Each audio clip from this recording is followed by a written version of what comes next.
What's up, witches? What's up? I'm John, and that's Trisket,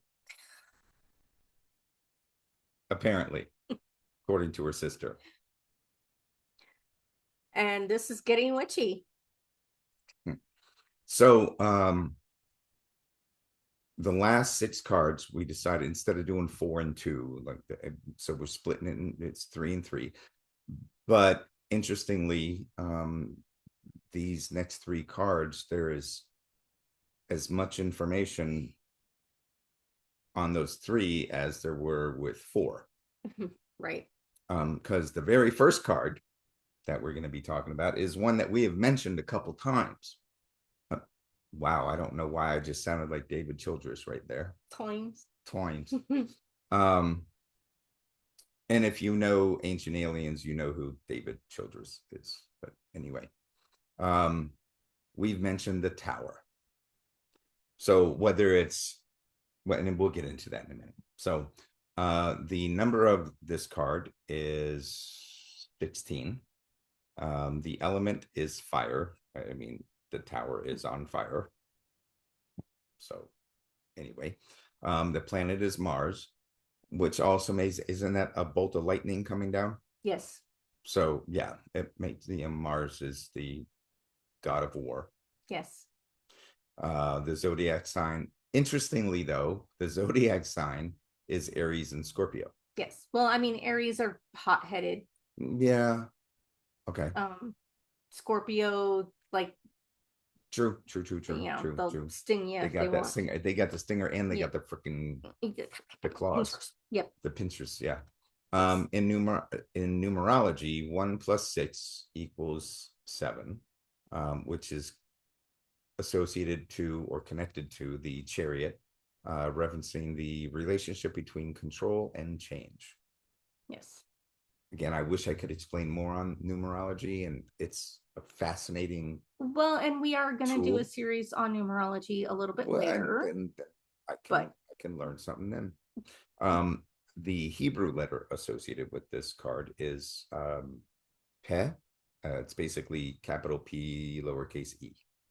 The primary principle is destruction. Go figure. Yeah. Now the card's description.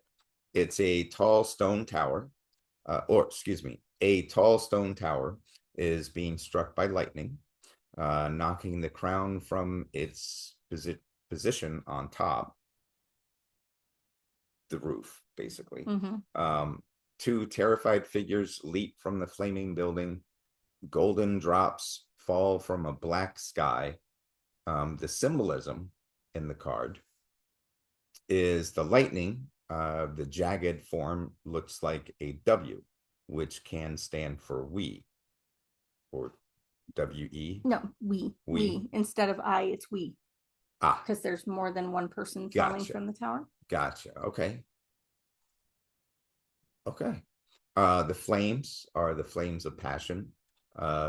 Negative connotations include destruction, capriciousness. Wow, I did good with that word, didn't I? That was a multisyllabic word. I have had such a hard time with some of them, though. Untamed aggression, positive connotations include being inflamed with enthusiasm. Oh, so you're manic. I mean, anyway, willingness to help and devote oneself. The divine flame in mankind, I would add to that. The crown being toppled over, the loss of control, an opening that you may or may not be aware is necessary or wanted. Both protest and contest fall into insignificance. Both protest and contest fall. Do you have other insight on that? I actually do not. Okay. Sorry guys. I mean, we're learning with you. Well, I think when I actually wrote this, it made sense, and now it doesn't make sense. But then again, I was tired. It was 2 a.m. and yeah, we have weird work schedule. It's been a weird week. Well, it's always a weird week.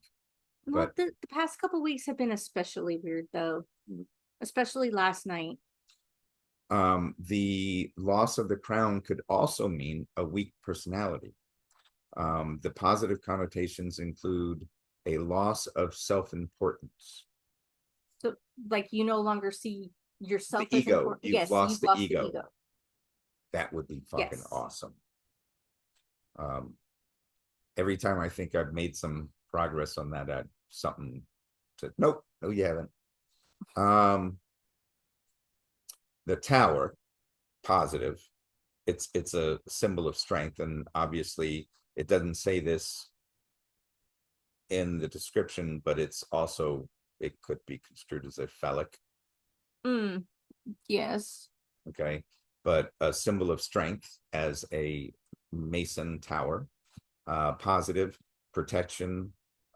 It's a watchtower, providing a wide view as well as height. Again, power and security. On the negative side, it's an ivory tower. And for anybody that is not familiar with that term, basically it's brittle. It can fall apart easily. Yes, and it's usually built on isolation. Arrogance, again, isolation, encapsulation, a life of confinement, the explosion, which is creates the fire and the toppling of the crown. On one hand, it looks like the tower has been struck by lightning, but the tower with the flashes and the flames. God dang it. Where'd it go? Oh, there it is. Sorry, guys. And the flames can, I'm using a wireless mouse and I think the batteries are dying. Flames, wait, let me start that over. No, I'm laughing because of what it's saying. But the tower with the flashes and flames can also be a symbol for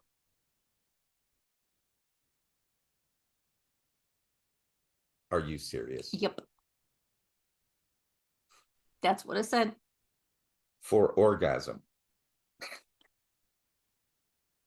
That would be a good short right there. That, like, that whole part of it, me screwing it up, and then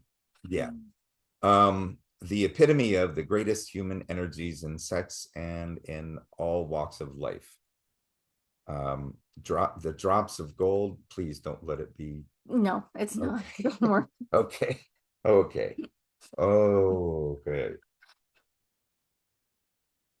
That might be another short right there.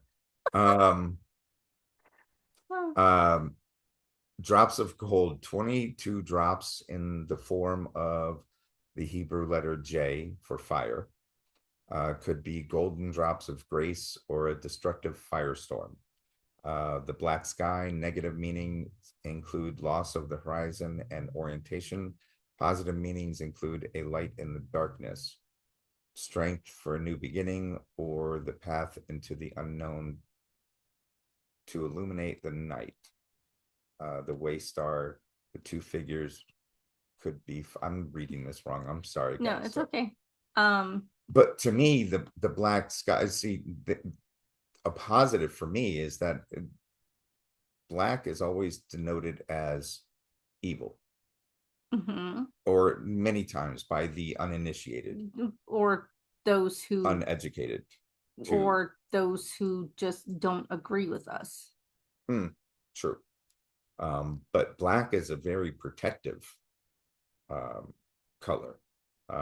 Its energy is protective.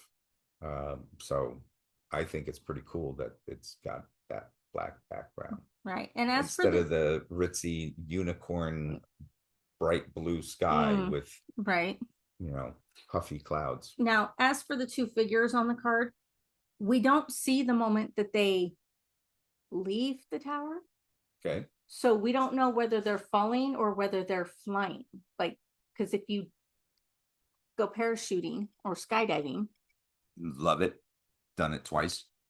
Or base jumping, like you are Bungee falling, jumping. but you know, at first you're falling, but then something happens and you're flying. So Right.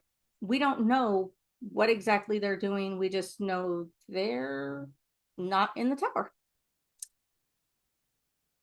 So if you see the card this way in your Upright. reading, yes, upright. The keywords associated with it are upheaval and a sudden change. Should you find it this way or upside down, reversed in your reading, the keywords associated are hanging on or fear of letting go. I could see that all four of them being upright. Yes. All four of those meanings being upright. I could too. And the way, and I've mentioned this before, the way it was explained to me when I asked somebody that had been into this a bit, a lot longer than me, like, so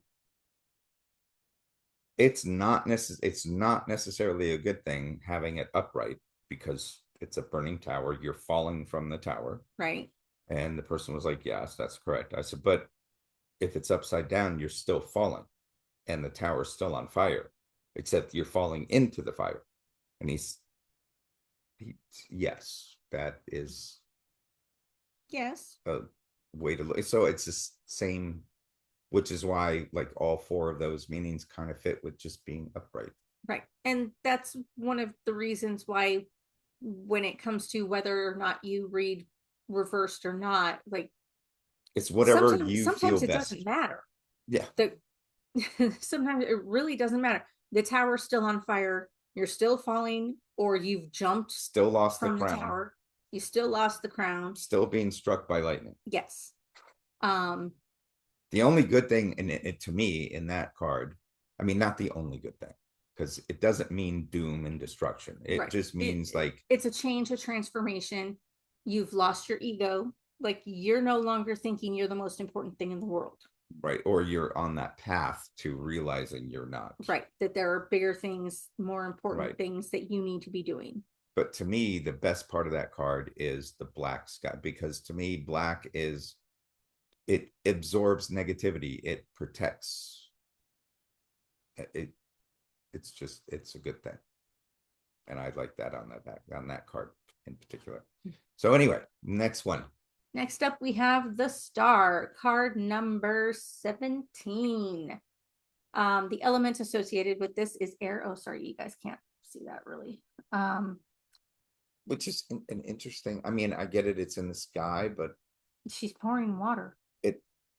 She's pouring water, but air, I mean, it's a star is fire. True. A star is like plasma burning off. True. The planet associated with this card is Uranus. The zodiac sign is Aquarius. She is pouring water, after all. The numerology associated 1 + 7 = 8. So she is connected to the strength card. The Hebrew letter is Tzadi, Tzaddi. I hope I pronounced that right. I don't want to offend anybody. The primary principle is revelation. Especially not today's. Sorry. Right. Sorry. So the card description. A nude woman is kneeling on the riverbank with 1 foot on the water. It's not in the water, it's on the water. The stars in the light blue sky look down to guide her as she pours water from 2 jugs. One of them is into the water, and then the other one is onto land. In the middle of the white stars is a yellow 8-pointed star. And in the background to the right of the woman is a tree on a hill, and a bird is perched on top of the tree. Now, the symbolism in this card, we're going to go ahead and just start off with the elephant in the room, the nudity on the card. In its negative aspects, it does warn against shamelessness and crudeness. Right? There's nothing shameless or crude about the human body, especially the feminine. In its positive aspects, it represents a personal veracity or a fairy tale beauty. The figure's position, so the position that she is actually in, kneeling on the land with one foot on the water, indicates dedication and contemplation. It's also perhaps a reference to Narcissus of Greek mythology, because it's the same position he took as he was falling in love with his reflection in the water. Sorry. I mean, Greek and Roman mythology is just, it's interesting. Yes, it's it is. Extremely. It's so. I actually got into a conversation once with somebody about Narcissist. And Narcissist. And they were like, well, what's the difference between the Bible and Greek mythology? I was like, well, the Bible is basically like an instruction book. Like they believe it's an instruction book on how we're supposed to live, whereas Greek mythology, like, that's showing even the gods are messed up. You can't expect people to be perfect if their gods are not perfect. Right. But anyway. So he fell in love with his own reflection. Yes, and fell into the water and drowned. And it sprouted a flower. Oh. But anyway, her positioning could also be seen as she is seeking her image in vain in the agitated waters, because the waters are not still. She's pouring water into it, so it's her image is not clear. The jugs that she is carrying. Which ones? The what? Which jugs? The ones that she's pouring water out of. Oh, okay. I was trying to make a joke. You didn't catch on. Somebody out there caught on to what I was talking about, but go ahead. The jugs equal spiritual capacity, the embodiment of our feelings.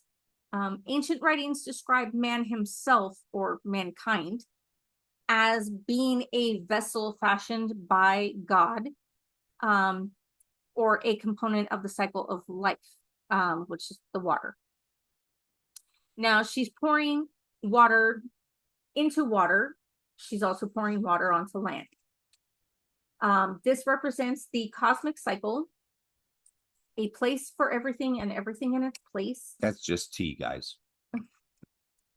Some of the energy is used to make the earth fruitful again. That's the water that she's pouring onto land. And then the rest flows right back into where it came from. That's the water she's pouring into the water.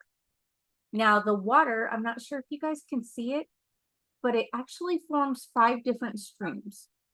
3 here, and then 2 here. And those 5 streams actually have their own meaning, which is the quintessence of each person, humankind, as a part of creation, and as its active partner. So not only are we a part of creation, but we're also an active partner in creation, because we create, we have kids, we grow things. Women create, but anyway, go ahead. The fact that she has her foot on the water, in its negative connotation, means that there is no access to feelings, because again, it's on top of the water, it's not in the water, and water represents emotion, feelings. So one dares not enter the water as if the soul is frozen, or they're unable to take the plunge into the water. In its positive aspects, the waters, the soul, and faith all provide a basis and a standpoint. So I guess kind of like, Jesus walked on water. Right. So there's faith, there's energy there. This 8-pointed star right here in the middle, the yellow one, is a symbol for the pure, true, clear, and purged core of the soul, the indestructible and inalienable essence that resides in every person. So it's basically like, what makes you you? Right. The tree on the hill, I'm not sure if you guys can see it. This is the hill, this is the tree, and that's the bird. So the tree on the hill is the connection between heaven and earth, or the gradual union of the microcosm and the macrocosm. So if you don't know what those two words mean, the microcosm is our inner world and the macrocosm is the outer world. So it's the connection between the two. And the bird, I'm not sure if you can tell, but he has a pretty large beak, and he's indicative of an ibis, which is the bird that the ancient Egyptians used as their representation for Thoth, who was the equivalent of the Greek god Hermes. Also, it is said that an ibis was the bird that guided Noah to land after the Great Flood. Now, the light blue sky has a few different meanings. One, it's the heavens, the divine realm, and the realm of the will. Light blue is indicative of openness, especially when it comes to the sky. But when it comes to water, it's basically clarity. That things are clear. In its positive forms, it represents lightheartedness, nonchalance, purpose of will, and a lucid mind. But in its negative connotations, it represents confusion. Probably because the waters are agitated here. In its upright meanings, when you moved it, it actually kind of looked like the water was.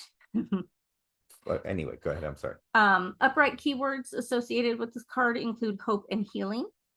Well, first of all, like, holy batshit Batman, that was a lot on this one card. That's like 2 cards. I mean, we've had 1 or 2, maybe 3 other cards that had a lot. But okay, all right, right. And when it is reversed or upside down, it represents a loss of faith or disconnection from source. So, well, yeah, I could see that because that's not. Never mind. I was looking for the picture, and the picture's not there. So, but yeah, I mean, the source. Shut up. So, I mean, the source can be considered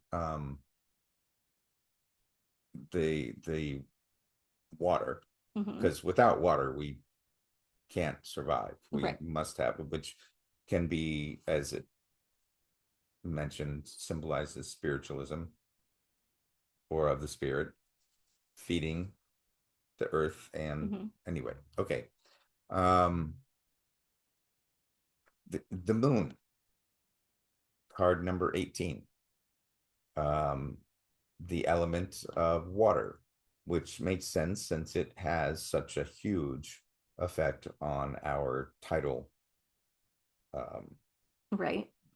patterns and women's menstrual cycles, and which are basically and hunting seasons and plantings. Like, the ancient ones use the moon and the cycles of the moon to determine when they would plant this, when they would plant that, when this is a good time we can start hunting for. They didn't call them elk, but so okay. The zodiac sign, did I say? No, I did not. The planet is Neptune. The zodiac sign is Pisces. So again, that makes sense with the element being water. And numerology, it's 1 + 8. So 9 is connected to the hermit. The Hebrew letter of Qoph. I'm gonna say Qoph. Qoph. Sorry, the information that we found, the sources did not provide like an enunciation in parentheses. I guess I probably could have put it into Google or something. Anyway, but we don't. Anyway, the primary principle is psychic awareness and danger.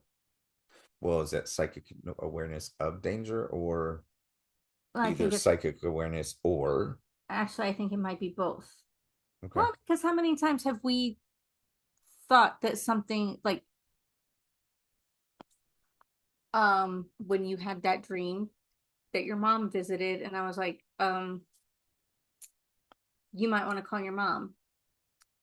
because you were starting to have a little bit of a panic attack, and the time before that, something had happened to her.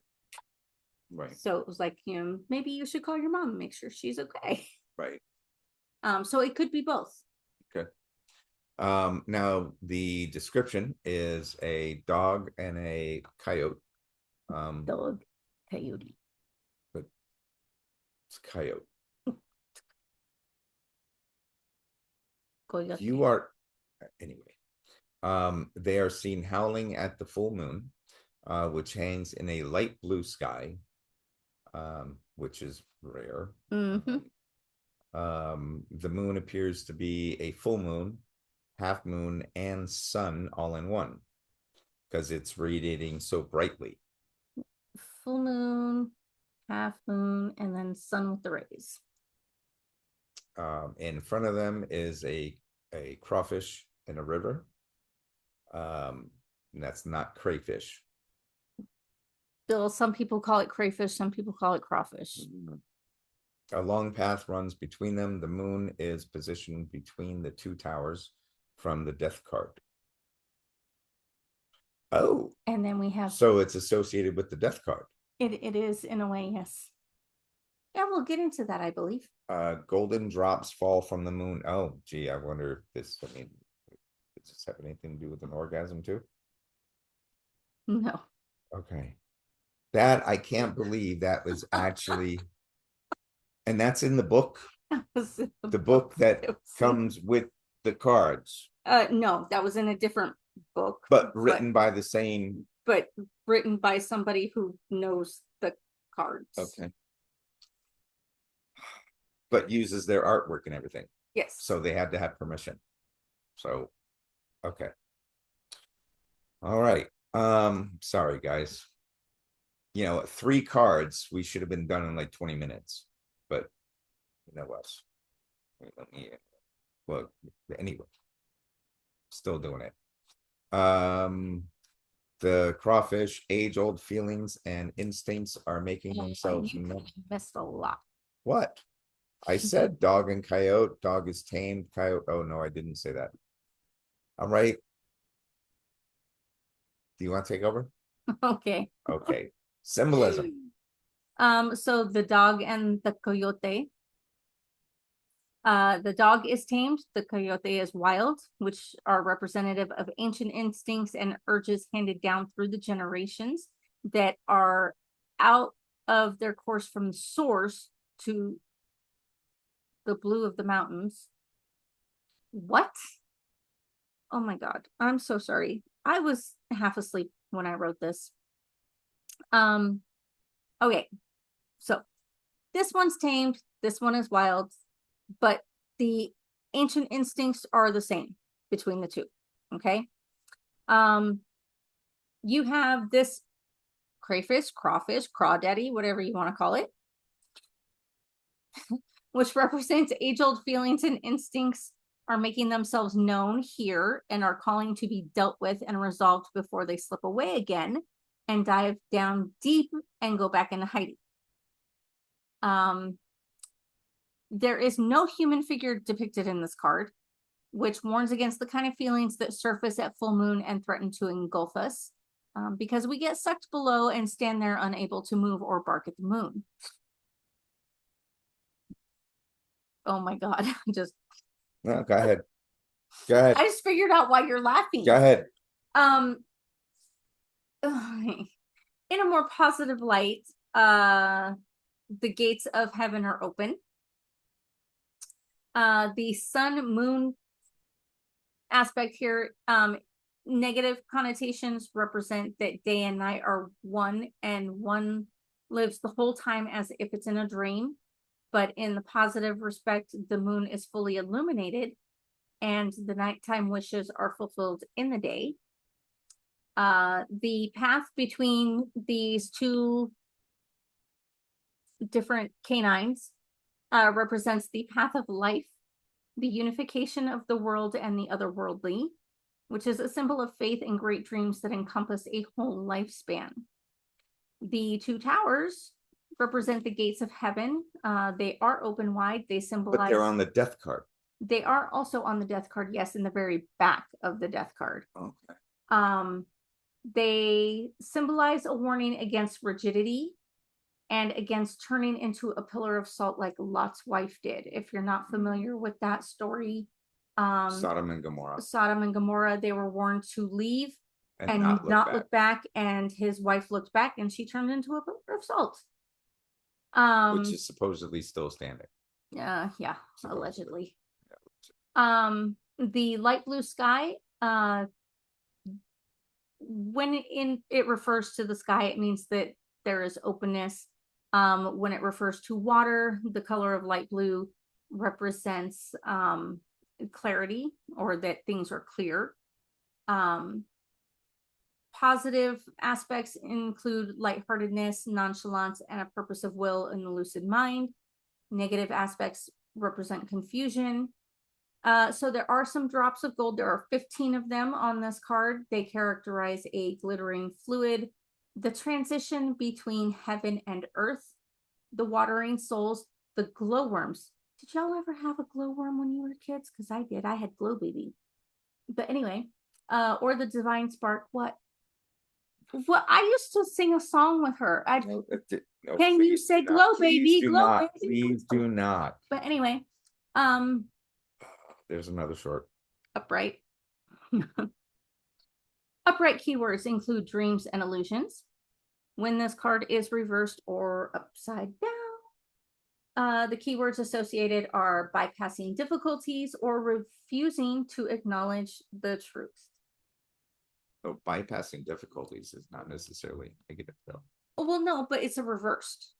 It's so reverse doesn't necessarily mean negative. When you're an hourly manager or a salary manager, you've got to think of ways to bypass difficulties. Yes, but reverse does not necessarily mean negative. It just means opposite. Yes, well, everybody already knows I don't follow that. Anyway.